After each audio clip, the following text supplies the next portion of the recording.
आपण बघत आहात मराठी बातम्या CID तपास. मराठा आंदोलक आक्रमक घोषणाबाजी करत सुप्रिया सुळेंना घेराव. मराठा आंदोलक मनोज जरांगे पाटील यांच्या आंदोलनाचा आजचा तिसरा दिवस आहे. महाविकास आघाडीचे नेते आमदार खासदार मनोज जरांगे पाटील यांच्या आंदोलनास्थळी भेट देत आहेत. यामध्ये शरद पवारांच्या राष्ट्रवादीचे आणि उद्धव ठाकरेंच्या शिवसेनेचे खासदार आमदार आघाडीवर आहेत. दरम्यान राज्यात मराठा आरक्षणाचा प्रश्न ऐरणीवर असून आंदोलकाच्या ठिकाणी राजकीय नेत्यांनी मनोज जरांगेंना आपला पाठिंबा देत गर्दी केली आहे. माजी विरोधी पक्षनेते अंबादास दानवे यांनी 31 ऑगस्ट रोजी पुन्हा तिसऱ्यांदा पाटील यांची भेट घेतली. यावेळी बार्शीचे आमदार दिलीप सोपल हेही त्यांच्यासोबत होते. त्यानंतर खासदार सुप्रिया सुळे यांनीही जरांगे पाटील यांची भेट घेत चर्चा केली. मात्र आझाद मैदानातून बाहेर पडताना आंदोलकांनी सुप्रिया सुळेंची गाडी अडवली.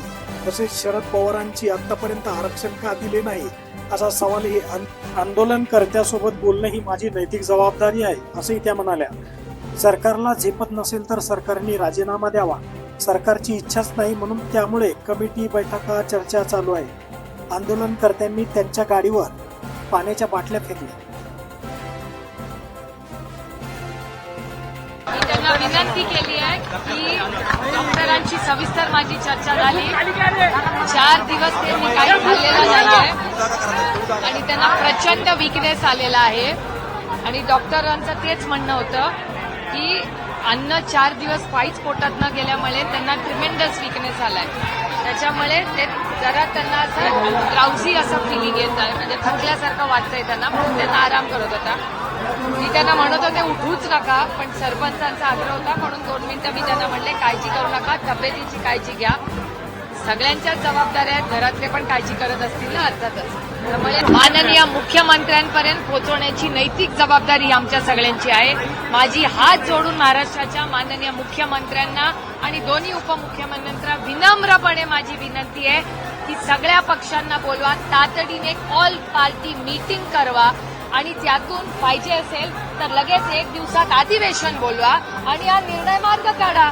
जर सरकारला करायचं असेल तर काय अवघड नाही करणं. आणि सगळ्याच पक्षाच्या लोकांनी बघते तुम्ही तुमच्या सगळ्यांचं कव्हरेज, मी आता पण माहिती घेतली आहे सगळ्यांची.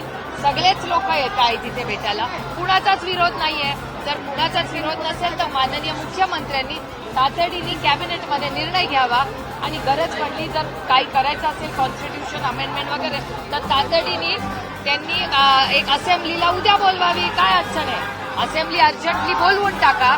दिवसभर नाही 24 तास चर्चा करा आणि पास करून टाका. काय अडचण आहे? माझ्याच हातात आहे निर्णय. त्यांनी आमच्यावर टीका करायची का? जे सत्तेमध्ये आहेत आणि आज जे आमच्यावर टीका करतायत त्यांनी किती वर्ष काँग्रेसमध्ये काढली, त्यातले किती वर्ष आमच्याच बरोबर होते. हे दुर्दैव आहे की वास्तवतेत कोणी जगत नाहीयेत आता सत्तेतले लोक. देवेंद्र फडणवीस जी जेव्हा विरोधी पक्ष नेते होते तेव्हा त्यांचं भाषण आहे. आज 250 खासदार आहे, आमदार आहेत, 250 आमदार. काय लागतं? एक चुटकी में काम जर करायचं असेल तर का नाही करू शकत? त्यांनी तातडीने सर्व पक्ष मीटिंग बोलवावी, असेंब्ली बोलवावी. एवढा मोठा मॅन्डेट महाराष्ट्राच्या मायबाप जनतेने त्यांना दिलेला आहे. त्याचा वापर कॉन्ट्रॅक्ट किंवा मोठे रस्ते करायच्या ऐवजी समाजाच्याच साठी करा अशी माझी विनम्रता. लोकशाही आहे, अजूनही हुकुमशाही नाही आणि आम्ही हुकुमशाही होऊ देणार नाही. आमचं म्हणणं आहे चर्चेला आम्ही सगळेच तयार आहेत. तर माननीय माझी विनम्र विनंती आहे महाराष्ट्राच्या माननीय मुख्यमंत्र्यांना की सगळ्यांना बोलवा आणि मार्ग काढा. 250 आमदार आहेत त्यांच्याकडे. काय अडचण आहे? आदरणीय पवार साहेबांकडूनच लोकांची अपेक्षा आहे. आदरणीय पवार साहेब तर विरोधी पक्षात आहेत तरी लोक गल्ली टू दिल्ली सगळीकडे तुमचीच सत्ता आहे, करून दाखवा तुम्ही. आम्ही कुठे नाही म्हणतोय, आमची सहकार्याची भूमिकाच आहे. लोकशाहीमध्ये चर्चा झालीच पाहिजे आणि आंदोलनकर्त्यांचं ऐकून तर घेतलं पाहिजे. नाही दडपशाही नाही, लोकशाही. लोकशाहीच्या मार्गाने तुम्ही शांततेच्या मार्गाने कोणीही आंदोलन करत असेल तर ते आपल्या संविधानात तो अधिकार बाबासाहेबांनी दिलाच आहे आपल्या सगळ्यांना. निर्णय कुणाच्या हातात आहे? विरोधी पक्षाच्या का सरकारच्या? कोणाच्या हातात आहे?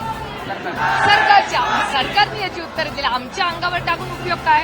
आता सत्ता मुख्यमंत्री व्हायचं आहे ना, सगळे पक्ष घरं फोडून झालाय ना, आता निर्णय घ्यायची वेळ आलेली आहे. आमचे पक्ष फोडले, आमची घरं फोडली ना, आता घ्या ना निर्णय. बसलाय ना 200-250 आमदार घेऊन, मग घ्या निर्णय.